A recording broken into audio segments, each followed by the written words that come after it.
What's going on, people? My name is Eric Piccioni. Over the years, I have slowly changed and adjusted the purpose of this channel, the direction of where I want this to go.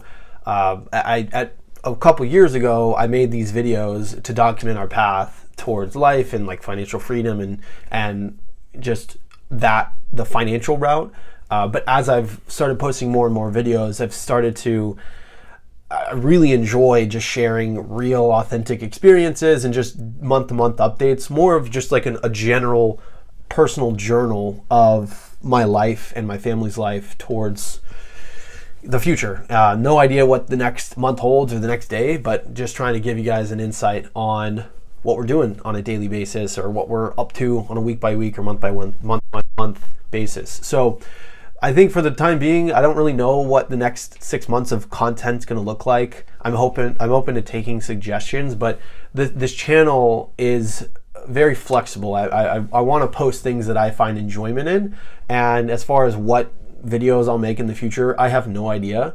But I do want to do monthly updates, and I still want to do that more for like myself and my daughter and our family, just to show this is what I was doing at this time in life, and just like a personal journal of where we're going. So that being said, this is our monthly update of April 2024, and we have now been in Russia for a month now. So hopefully I will give you guys a little bit of insight on things I've noticed, things I like, things that I've experienced, maybe things I don't like. So stay tuned. Feel free to skip around if you want to get to the meat and potatoes. I'll try to cut this up into segments. But first and foremost, we just today had filed our citizenship for our daughter. She is 2.5 years old.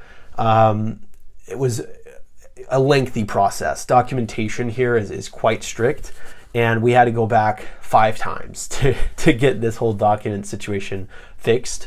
And it was, dates weren't lining up, or we may have given too much information. Like we were sharing dates that were relevant, so they needed to just have like a basic format.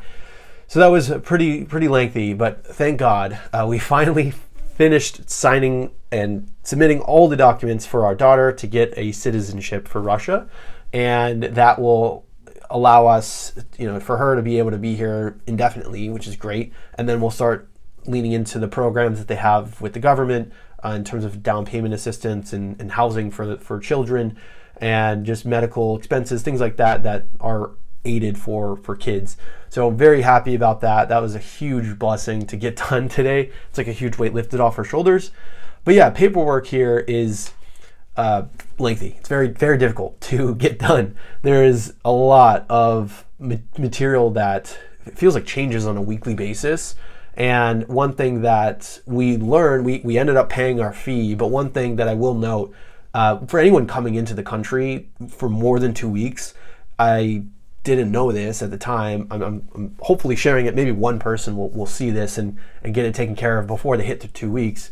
If you're planning on coming into the country for more than 2 weeks at a time as an immigrant, you have to pay a fee of 2,000 rubles, I believe is what we did, per person that's going to be here longer than 2 weeks. That's your fee if you don't do it within those 2 weeks. So if you're coming for longer than 2 weeks, you need to register with the immigration office and say, hey, I'm here, like I'm actually going to be in this country for longer than 2 weeks, and they will be able to register you in the country so that you're officially in this space. So you're not just like illegal or anything of that nature.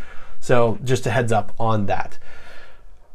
These are just like personal interests of mine. I'll just go down the list. So it's kind of goofy, but the ice cream here, my goodness, I love it. It is the best ice cream I've ever tasted. I forget the exact brand. It's the one with the cow on it. Man, it's just so good. It's simple too. If I'm not mistaken, the ingredients are milk, sugar, and cream, or maybe just cream and sugar. It lasts a long time. It doesn't melt nearly as quickly, where I would go in the States and I'd go outside in 2 minutes, my ice cream's like melting in my hand. I can walk for like 15, 30 minutes here and it'll maybe start to melt at that point, and it's still just as good as it was. So kind of a guilty pleasure is the ice cream here. I can definitely see myself putting on a couple pounds just through that alone. It's just so good. But dentist is something that we just got done today. For the past 8 years, and I don't know if you guys even noticed, but my bottom teeth have severely shifted out of place. I took I did what was called Invisalign when I was a lot younger. I was a teenager, and they give you these little aligners and you put them in, and it does the exact same thing as braces. Over time, it'll like move your teeth to where they need to go, and it'll get them all straight. The problem is if you don't keep putting in that retainer every night, then they will get out of place and yada yada. So the issue is, it's not the fact that I just lost them, it's that my teeth are put in a situation where my teeth have no option but to move like long term, especially without the retainer. So what I actually still have a baby tooth right here. It is this one right here. It's actually massive. It's like it takes up 2 teeth. The size of this one tooth takes up the size of like 2 normal teeth. So down the road, no idea when, but we'll do surgery for me to remove this baby tooth, potentially do an implant and get that in, which will be not fun. I'm not looking forward to that, but I think a permanent fix would be better than just a lot of these Band-Aid or temporary solutions. And I've also got one wisdom tooth way back here. So I think those two together has caused my teeth to move out of place. And I wish my dentists in the States had caught that, because now this is maybe the 3rd time or maybe 4th time now that I've had to fix my teeth from moving. They kept putting in, I'm not going to show, but they kept putting in this metal permanent retainer that breaks because my teeth are moving, and it would like snap the metal out of place.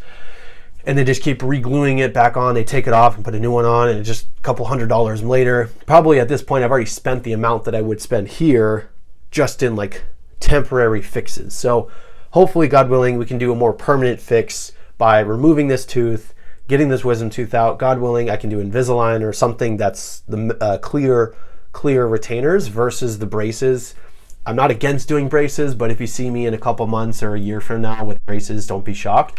That will be whatever. This is definitely more of a want than a need, but I would rather not be procrastinating on my dental situation and just go for years, and then eventually my whole bottom teeth like need some crazy reconstruction surgery or something ridiculous because I was just lazy and didn't want to take care of it now when it was not that big of a deal. So who knows? That's just something that I noticed.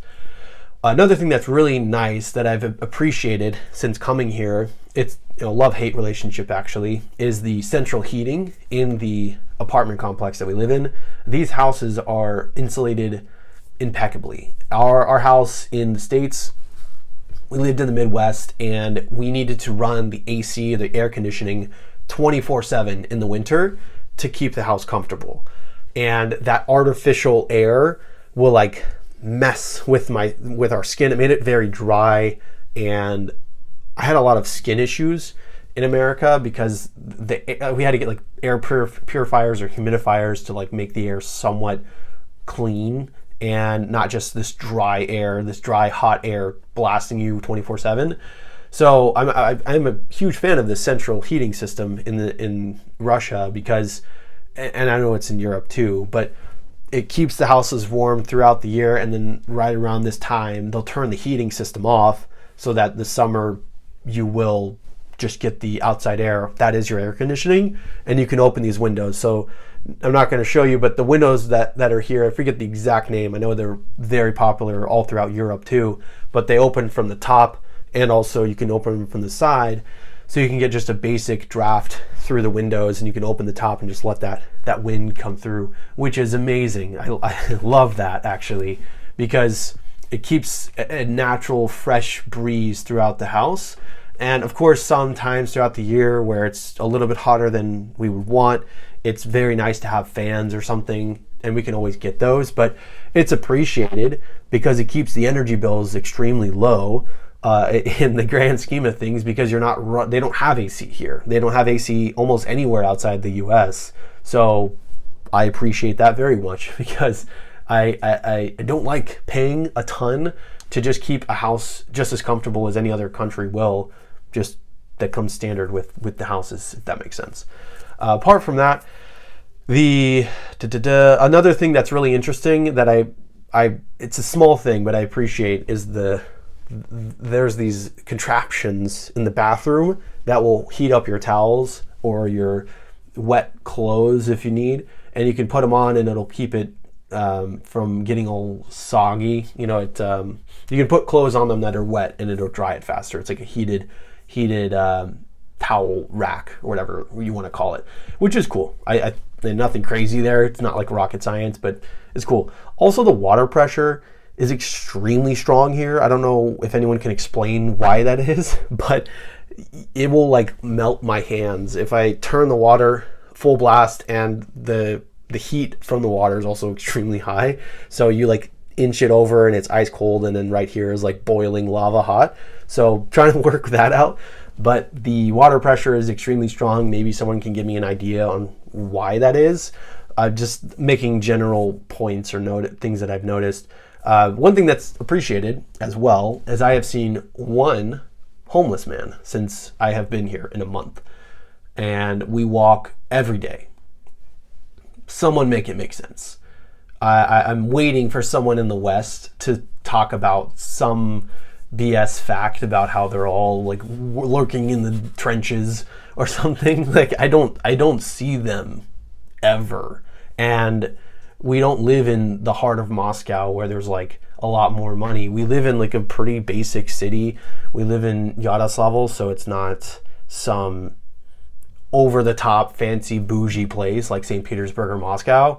And yet I've still only seen one homeless man. So someone make it make sense. I think this is the kind of video the West doesn't want you to see, because just the way it is out here. I don't really know how to explain it. I'm just making my observations. So maybe someone can shed some light on why that is, but just sharing what I'm seeing. Another thing that's really, really interesting, just to, again, call me naive, but of course, if I'm not mistaken, because we're higher in the hemisphere, the daylight comes in a little bit earlier. Again, just an observation. If you are planning on coming here and you didn't already know, try bringing some blackout curtains, because it will start getting light around like 3:30, 4 o'clock in the morning. So my body's still a little confused when I wake up and it's like 4:30 and super bright outside, as if it was like 9 or 10 a.m. in the States. So something to keep in mind if you are planning on living here is just get some nice blackout curtains. That's it, nothing crazy there.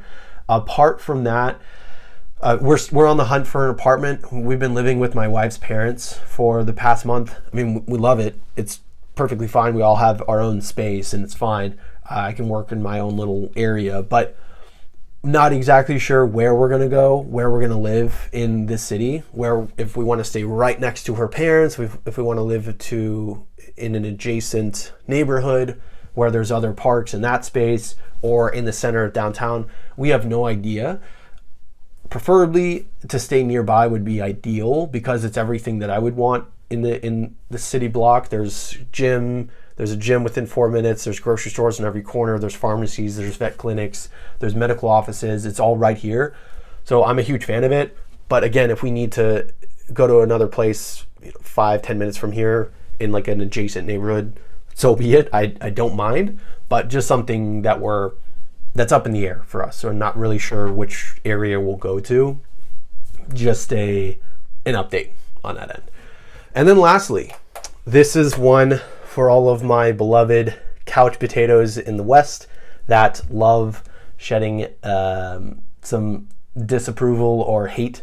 I appreciate your feedback, and hopefully this will reach some of you guys. But maybe, just maybe, come up with something different than the 5 canned responses that everyone has, where I am on payroll, which I could get on payroll from Putin, walking around and showing the parks that I'm physically seeing with my own eyes, or if I can show you some apartments as I would normally do. If I can get paid for that, I'm doing it for free right now. So if I can get paid, let me know. Let me know who to talk to, and I'll make that happen. But I'm not on payroll right now.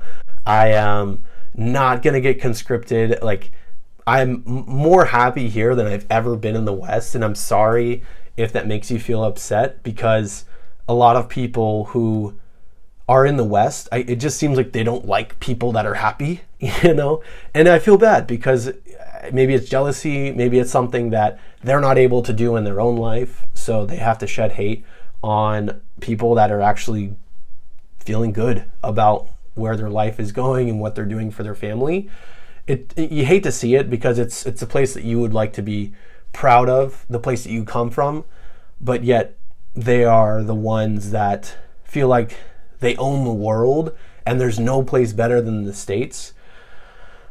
Maybe that was true 20 years ago, but I don't think it will be. It's already not true right now. In the next 5 years, there will be other countries that will be doing significantly better than the States, and the trajectory that they're doing, that the States are going on right now, it's not looking good. So very interested to see what the feedback will be in a couple years, because apparently I'm going to be miserable in 2 years and I'm going to regret my decision and blah, blah, blah. So, thanks haters. I appreciate it. I appreciate all the feedback and the support, and the Russians have been nothing but loving and welcome since I've come into this country, and I think a lot of people could take notes from how the Russian people treat others, and extremely welcoming. And I thank you all for how generous and loving you've been, just to myself and my family, but anyone that wants to make the move out here, assuming you've got your documents and paperwork in order, which is quite challenging in the beginning, do it, because there's an overwhelming amount of support waiting for you. You just need to make the jump and go for it. So thank you so much for watching. If you did enjoy this, please consider sharing it with someone else, or commenting, or subscribing if you haven't already. But I appreciate it so much. I try to make these videos as direct and authentic as possible. So I'm trying not to put a lot of production value into this, because I think people value this conversational type video more than someone who over polishes their videos. And if you like this content, let me know. If you want to see more of it, let me know in the comments. I'm happy to be flexible and post what you guys want. But thank you so much for watching. God bless, and stay tuned.